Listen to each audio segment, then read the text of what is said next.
mariage ne me permet plus d'être célibataire.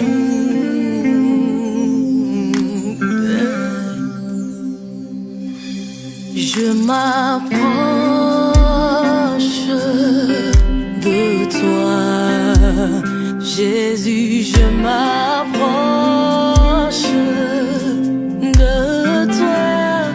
Tu es le désir de mon cœur. Oh, je veux te voir, je veux te voir. Action. Je veux te voir. Amis téléspectateurs, bienvenue et nous sommes très heureux de vous retrouver sur notre palpitante émission intitulée Me voilà marié. Alors, en ce jour, nous recevons un charmant couple du nom de monsieur et madame Quadio, avec qui nous allons, comme de coutume, découvrir ensemble l'expérience tout juste après le programme annuel qu'organise l'église charismatique du Saint-Esprit de Côte d'Ivoire, intitulé Détruire les forces anti-mariage et qui a pour thème Mon âge ne me permet plus d'être célibataire. Alors, monsieur et madame Quadio, bienvenue. Shalom. Nous sommes très heureux de vous retrouver. C'est avec un enthousiaste que nous recevons sur ce plateau. C'est également un réel plaisir pour nous. C'est réciproque, madame? Ok, alors dites-moi, si c'est réciproque, alors donc vous n'avez pas eu du mal lorsqu'on vous a annoncé que vous allez passer sur le plateau pour partager votre expérience, j'espère? Non, pas du tout. Pas du tout. J'étais très contente de partager la grâce que Dieu m'a donnée de me marier. Vraiment, j'étais très contente de partager ça avec vous. Ah, c'est bien. Et monsieur, et vous? Ouais, également pour moi, j'étais très content parce que en tant que chrétien, ce que Dieu a fait dans ta vie, il faudrait que tu partages cela. Et c'est en cela que nous sommes très heureux d'être ici. Oui, c'est un témoignage, sauf que la différence c'est que là c'est sur les antennes. Sinon c'est aussi un témoignage comme on le fait à l'église. Ok, merci beaucoup encore une fois de plus d'avoir accepté notre invitation. Alors, monsieur et madame, nous sommes là pour parler. Nous avons un grand thème qui nous réunit ce soir. C'est le grand programme qu'organise l'église charismatique du Saint-Esprit de Côte d'Ivoire le mois à venir, c'est-à-dire le 8, 9 et 10 novembre 2018. Et rappelons que vous avez participé aux différentes éditions passées. Et c'est à la suite de cela que vous êtes rentré dans la grâce du mariage. C'est bien ça? Ok, mais avant ça, avant d'être rentré dans la grâce du mariage, dites-nous, madame, votre vie en quelques mots, comment pouvez-vous la résumer? Ok. Avant de rentrer dans la grâce du mariage, ma vie, bon, je peux dire que je n'aspirais pas au mariage. Voilà. Et quand je suis arrivée à l'église, j'ai, par la prière, par vraiment les conseils de mes parents spirituels, Tina, vous savez qu'une fille de mon âge, peut-être, puisque votre thème dit mon âge ne me permet pas d'être célibataire. À partir de 30 ans, déjà, une fille doit chercher à se marier. Et moi, de mon côté, le mariage, c'était pas mon sujet. Pas d'actualité. C'était pas mon sujet. Et quand je suis arrivée à l'église, par la prière, par les prédications, j'ai vu que là, ma décision était déjà une fausse anti-mariage. Voilà. Et c'est par la prière que vraiment j'ai adhéré. Voilà. Et aujourd'hui, par la grâce de Dieu, je suis mariée. Ok. Alors, avant de venir à vous, monsieur, j'aimerais une question qui me vient dans l'esprit. Monsieur, vous l'avez connu à l'église ou mais hors de l'église? Ben, je l'ai connu hors de l'église. Hors de l'église? Ouais, je venais d'une répétition. Ouais, je passais tout juste en bas de l'immeuble. Il était à l'immeuble, je passais. Il avait des amis qui étaient en bas. Il avait un ami qui faisait la cabine. Voilà, j'étais à cette cabine-là. Et du coup, il a fait signe à son ami qui était en bas. Voilà, son ami m'a dit, je peux avoir ton numéro pour mon frère. Voilà. Alors c'est comme ça, c'est parti. Bon, je lui ai donné le numéro. C'est comme ça, c'est parti. Il m'appelait souvent, il me faisait des transferts. C'est bien, c'est important. Donc, c'est comme ça, c'est parti jusqu'à ce que, puisque moi, j'avais dit que l'homme que je dois marier, il faudrait qu'il soit converti. J'avais décidé comme ça de convertir mon homme et de l'envoyer à Christ. Très bonne initiative, madame Quadio. Voilà. Merci, madame Quadio. Alors, monsieur Quadio, on vous redonne la question. Dites-nous, quelle a été votre vie avant le mariage, en quelques mots? Ok. ma vie était vraiment dans le désordre. Vous voyez, Tina, Oui. dans ma famille, il y a eu mon grand-père et ma grand-mère qui ont eu 12 enfants. Wow. Et au-delà de ces 12 enfants, il n'y a pas eu de mariage. C'est un seul qui est sorti du lot, qui s'est marié. Et nous, en tant que petits enfants, on s'est dit, mais il n'y a pas de mariage dans la famille, donc bon, on fait notre vie comme on entend. Mais il a fallu que je croise ma femme et que nous allons à l'église. Et au-delà de ça, au vu aussi de ces différents programmes, et j'ai eu à constater que je devais me marier. Ok, c'est merveilleux. Donc, monsieur, madame, quand vous vous croisez hors de l'église et ensemble, vous décidez d'aller ensemble à l'église. Monsieur Kouadio, vous venez dans votre église avec votre charmante compagne et l'homme de Dieu lance un programme qui a pour thème « Mon âge ne me permet plus d'être célibataire, détruire les forces anti-mariales et de nommer ». Alors, qu'est-ce que ça vous a fait en entendant un tel programme musical? Oui, moi ça m'a fait beaucoup du bien. Parce que je me dis que l'homme, en tant que aspire au mariage, donc ce programme-là allait vraiment booster ma vie. Donc vous-même, au fond de vous, vous aspirez vous marier? Mais bien sûr. Et de là, de l'instant d'après, là? Bien sûr, bien sûr. Ah non, mais c'est quand même rare. Hein? Les hommes qui aspirent au mariage, c'est plutôt le cas des femmes. Et vraiment, je vous encourage, parce que le mariage, c'est pour une affaire de tous. C'est pas seulement les femmes. Merci. Alors, l'homme de Dieu a lancé le programme et vous avez participé au programme. Vous avez participé aux différentes éditions. Et à la suite de cela, on a vu les retombées à la 3e édition. Monsieur et madame ont décidé de franchir le pas. Mais nous, on voudrait savoir, après tous ces enseignements, jusqu'à 3 reprises, qu'est-ce qu'il y a, comment s'est fait, la demande de mariage? Est-ce monsieur et madame qui ont décidé d'un commun accord, bon, c'est trop, on a trop écouté ce programme-là, il faut que nous aussi on se lance? Ou c'est monsieur qui a pris l'initiative au fond de lui pour dire, bon, moi cette femme-là, il faut que je l'épouse? Dites-nous, monsieur. Oui, mais c'est tout à fait normal en tant qu'homme. Je pense que la première des choses, c'est d'approcher madame. Oui? Et il faudrait que trop c'est trop. Donc on se marie.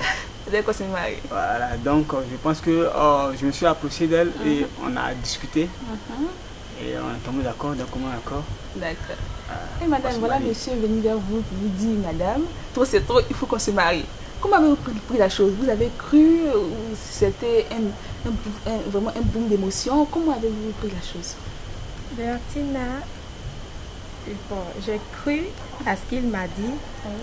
Et pour juste vous tirer le sourire, avant le mariage d'abord, il s'est trouvé que l'homme de Dieu, puisqu'on vivait ensemble, voilà, on avait déjà fait la dot, mais on vivait ensemble. Et l'homme de Dieu, le Seigneur, comme ça, révèle à son serviteur que vraiment, ces personnes qui vivent ensemble doivent se séparer. Là que j'ai vu l'homme venir, j'ai dit, tiens, peut-être que c'est par rapport à ça qu'il demande le mariage si tôt. Et quand je l'ai vu venir, il m'a dit, je veux qu'on se marie à telle date. J'ai dit, bon, ok, par la grâce de Dieu, le Seigneur qui a tout fait. C'est parce que on vous a demandé de vous séparer, de vous éloigner de votre charmante compagne, que ça a boosté en vous cette décision-là? Ou bien c'est parce que vous prévoyez cela auparavant? Oui, je prévoyais cela auparavant, mais ça aussi ça a boosté, ça a boosté aussi, bien sûr. Ça a boosté. D'accord, et là vous êtes mariés, mais lors du mariage, pendant la préparation du mariage, les parents, comment ils ont appris, comment ils ont accepté cette nouvelle-là, de nous dire que vous allez vous marier? Je pense que de mon côté, vraiment c'était une joie, puisque dans ma famille, maternelle comme paternelle, il n'y avait pas de mariage. Voilà. Et du côté paternel, mes grands frères se sont mariés et aucune fille ne s'est mariée dans la famille. C'était seulement que les hommes. Et par la grâce de Dieu, Dieu a permis que vraiment je puisse me marier pour que vraiment mes sœurs qui sont derrière puissent suivre vraiment le chemin. Et du côté de ma mère aussi, c'est tellement difficile. Le mariage, vous pouvez peut-être vivre ensemble, faire 15 ans, 20 ans, pas de mariage, même pas de dot. vraiment Dieu m'a fait cette grâce de sortir vraiment de... Et monsieur, de votre côté, vos parents, comment ils ont appris les nouvelles? Ils ont bien appris. J'étais même, je me suis déplacé même pour aller au village pour pouvoir les avertir. Donc j'étais enthousiaste à assister à ce mariage-là, au point où tout le monde voulait venir assister voilà, au mariage. Contribuer à la bonne... Voilà. Ok, c'est vraiment bien. Comme on le dit, lorsque le Seigneur institue quelque chose, aucun homme ne peut s'opposer. Il dispose de choses afin que les choses s'accomplissent. Vraiment, on remercie le Seigneur. Alors, pouvez-vous rappeler la date de votre mariage, pardon? On s'est mariés le 8 avril 2017. 2017 à la mairie de Yopougon. Voilà. Alors, le 8 avril 2017 à la mairie de Yopougon, monsieur et madame Kwadio se sont dit oui pour la vie et ont décidé de mettre l'atmosphère ensemble pour former un, comme la Bible nous le dit. Alors, à partir de ce jour-là, comme on le dit souvent, lorsque nous nous marions, c'est le miel d'abord et puis après c'est le citron. Mais dites-nous, vous qui avez vécu le programme, vous qui avez assisté à l'enseignement et qui avez pour père spirituel, celui-là même qui a institué le programme, c'est-à-dire que chaque dimanche vous recevez des enseignements pour vous édifier. Dites-nous, après le mariage, qu'est-ce qui s'est passé? Comment pouvez-vous résumer votre vie de couple? Après le mariage, voilà, après le mariage, vraiment tout s'est bien passé. Je pense que tout se passe bien. Voilà, tout se passe bien. Et je vais vous raconter une anecdote où j'étais parti pour faire un transfert au Orange Money. Et j'étais là, et puis la jeune dame qui faisait le transfert, elle m'a vu et elle a vu l'alliance à mon doigt. Et elle m'a demandé, mais tu es marié? J'ai dit oui. Ou bien tu as mis la bague comme ça par plaisir? Non, je suis marié. Elle m'a dit, ah, tu es marié aussi jeune comme ça? Tu vois un peu. Donc ça fait que ça m'a vraiment, partout où je passe, il y a la considération et il y a le respect. Et ça confirmait que vous avez fait le bon choix. Bien sûr. Le bon choix. Bien Donc on retombe en même temps de la question, quelles ont été les retombées, madame, de votre côté, sur le plan social, professionnel, après le mariage? Je pense qu'après le mariage, le Seigneur m'a béni au niveau de mon travail. Après le mariage, vraiment, il y a eu 3 de mes collègues qui se sont mariés après moi. Parce que quand j'ai mis les pieds dans l'entreprise, il n'y avait pas de mariage dans l'entreprise. Mais lorsque je me suis mariée, et le Seigneur a permis que mes collègues vraiment puissent rentrer aussi dans les liens du mariage. Et jusqu'à maintenant, ça continue. Et vraiment, il y a eu l'élévation au niveau du travail. Quand je vais au travail, avant c'était Bémi Ruth. Maintenant, c'est Madame Kwadio. Même le boss, quand il me voit, Madame Kwadio, il se trompe souvent pour dire Ruth, Madame Kwadio, excuse-moi, Madame Kwadio. Vraiment, voilà, tout le monde me respecte et puis je suis honorée. Alors, monsieur, vous pouvez vous donner quelques mots à propos de ce sujet, du côté professionnel, du côté dans la vie antisociale, du côté de la famille? Quel changement ce mariage-là a apporté? Et également, je vais recoucher à ce que ma femme a dit, également dans mon travail aussi, ça a boosté beaucoup de choses. Parce que, comme on le dit, auparavant, il y a mon patron qui, lorsqu'il m'appelait, il m'appelait mon petit. Mais après le mariage, tout le monde, c'est M. Kwadio, et je pense que ça vraiment comme ça agit, voilà, au plan professionnel. Voilà. Alors rappelons que c'est le programme institué par l'Esprit de Dieu au travers de son oint, le prophète Michael Kouré, qui a boosté en vous ce désir ardent de se marier, parce que le Seigneur, par son esprit, vous a convaincu que c'était le meilleur choix. Ok. Et voilà d'autres personnes ici qui n'ont pas eu la chance de voir les autres éditions. Mais voilà qu'il est lancé le mois prochain, c'est-à-dire le 8, 9, 10 novembre 2018, une autre édition de ce merveilleux programme. Alors, qu'est-ce que vous pouvez dire à ces personnes qui nous regardent et qui se disent que c'est un programme comme les autres, encore on va partir sur l'histoire du mariage? Vous qui avez vécu la chose, vous qui avez patienté, et aujourd'hui vous êtes dans ce tremplin de bonheur, qu'est-ce que vous pouvez dire à ces personnes qui nous regardent et qui hésitent encore à se rendre ce jour-là à engrais pour suivre le programme? Qu'est-ce que vous pouvez dire? Ok.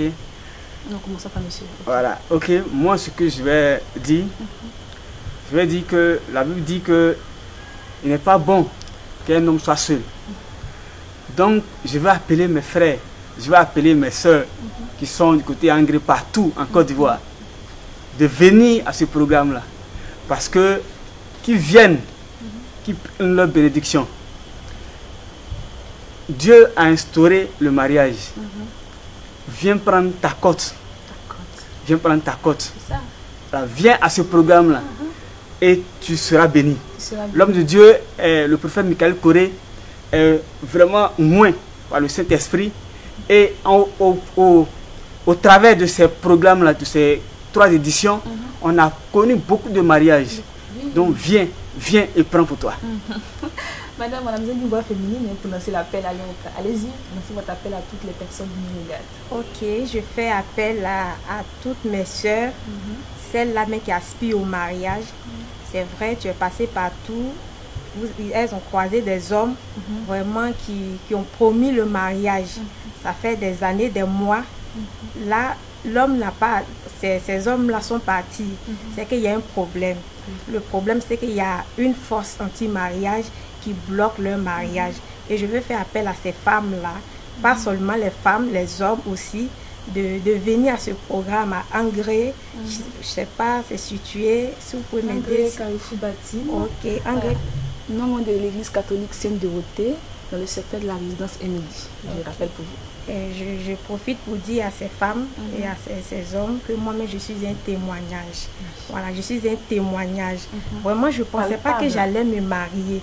Je ne pensais pas qu'un jour j'allais me marier, qu'on allait m'appeler aussi Madame Kouadio.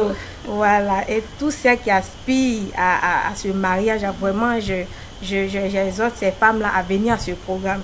Et que je connais l'homme de Dieu et son épouse, vraiment ce sont des personnes que Dieu a choisies. Je ne peux pas mentir parce que moi-même j'ai expérimenté ce que Dieu a mis en eux. Hormis le mariage, avant même d'avoir le mariage, j'avais déjà un problème au niveau de l'enfantement. Et quand je suis arrivée à l'église, vraiment la servante de Dieu, notre maman, évangéliste Flora Coré, qui vraiment m'a suivi dans la prière. Et aujourd'hui, j'ai eu cette petite qu'on appelle Sephora, par la grâce de Dieu. Sephora, voilà. Et je fais appel à toutes ces femmes qui ont un problème dans le foyer, toutes ces personnes qui ont un problème au niveau du travail, dans la famille. C'est bien vrai qu'on entend parler des forces anti-mariage, mais sûrement, il y a des personnes qui ont des problèmes. Ces personnes sont mariées, mais ils ont des problèmes aussi. Ils ont des problèmes personnels. Donc, je fais appel à toutes ces personnes de venir à ce programme, de ne pas rater ce programme. Dieu a choisi son serviteur. Il y a des hommes de Dieu et il y a des hommes de Dieu. Mais celui-là, le prophète Michael Coré, est un choix, un oint de Dieu. Je fais partie de son staff des hommes de Dieu. Aujourd'hui, je vous invite, j'invite toutes ces personnes à venir et ils verront la gloire de Dieu, ils verront la puissance du Dieu de mon Père ce jour-là se manifester. Je sais de quoi je parle. Voilà. En tout cas, quand vous le dites, on sait de quoi vous parlez, madame. Alors, comme vous l'avez bien signifié dans vos dires, ce programme ne concerne pas seulement, comme on peut le voir sur le thème, des personnes qui sont célibataires. Non, mais ça concerne aussi des personnes qui sont mariées, mais qui vivent des difficultés, qui n'arrivent pas à être épanouies dans leur foyer. C'est pas normal. Tu peux être marié et puis ne pas être épanoui. Parce que le mariage est suivi de bénédiction. Donc, ça concerne plus un large de personnes et pas seulement ceux qui ne sont pas mariés. Alors, monsieur et madame Kouadio, nous avons eu un réel plaisir de partager cette émission avec vous. Vraiment, ça a été un moment très très palpitant, ça a été convivial, vraiment très, nous disons merci beaucoup. Merci beaucoup l'équipe, vous dit merci pour avoir été des acteurs pour la promotion de ce grand programme à venir. Merci. Alors, amis téléspectateurs, je rappelle que le programme est dénommé « Détruire les forces anti-mariage » et qui a pour thème « Mon âge ne me permet plus d'être célibataire ». Alors, ce programme qu'organise l'Église charismatique du Saint-Esprit d'Angré se fera les 8, 9 et 10 novembre 2018 à la dite église située à Angré-Château, Carrefour Bâtiment, non loin de l'église catholique Sainte-Dorothée, dans le secteur de la résidence Émilie. Alors, pour toute personne désireuse, après avoir écouté ce merveilleux témoignage, désireuse de joindre les présences afin d'expérimenter vraiment le Dieu de cet homme-là qui a institué ce programme, vous pouvez venir en joignant l'équipe de communication au 88 36 63 36, je me répète, 88 36 63 36, et pourquoi pas, peut-être la prochaine édition vous serez mariés, pourquoi pas. Alors, maman, merci beaucoup. Merci, une fois de plus, merci beaucoup. Et merci à vous, amis téléspectateurs. Et à la prochaine pour plus d'informations, plus de témoignages dans notre merveilleuse émission intitulée Me voilà mariée.